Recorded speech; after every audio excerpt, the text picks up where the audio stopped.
Audience ನ mind ನ divert ಮಾಡಿ ಥಿಯೇಟರ್ ಕರೆಸ್ತಾ ಇದ್ದಾರೆ. ಈ ಸಿನಿಮಾನ ಸಣ್ಣ ತೆರೆಯಲ್ಲಿ ನೋಡಕ್ ಸಾಧ್ಯನೇ ಇಲ್ಲ. Great respect to Kannada audience. Cinematic experience. Usually ನಮ್ಮ ಇಂಡಸ್ಟ್ರಿಯಲ್ಲಿ ಒಂದು ಬ್ಯಾಡ್ ಹ್ಯಾಬಿಟ್ಸ್ ನಡೀತಾ ಇದೆ. If you want to tell something to the audience, I think it is going to be the start of people getting back to theatres. From conception to making ಇದನ್ನ ದೊಡ್ಡ ತೆರೆಗೆ ಮಾಡಿದ್ದು. ಇದನ್ನ ಸಿನಿಮಾ ಥಿಯೇಟರ್ಗೆ ಬಂದು ನೋಡಕ್ಕೆ ನಾವು ಇದನ್ನ ತಯಾರು ಮಾಡೋದು.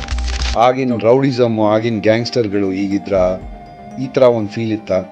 ಬ್ಯಾಂಗ್ಳೂರ್ ಹೀಗಿತ್ತ. ಒಂದು 80s ಹೋಗಿ you will leave that era. ನಮ್ಮ ಸಿನಿಮಾದಲ್ಲಿ ಅದು ಮೋಸ ಆಗಲ್ಲ ಅಂತ ನಾನು ಮೈಸೂರು ಮಾಡಿ. ಈ ಪರ್ಟಿಕ್ಯುಲರ್ ಸಿನಿಮಾನು ಅಷ್ಟೇ. If you watch it in theatres, you will go back, you will be in time machine.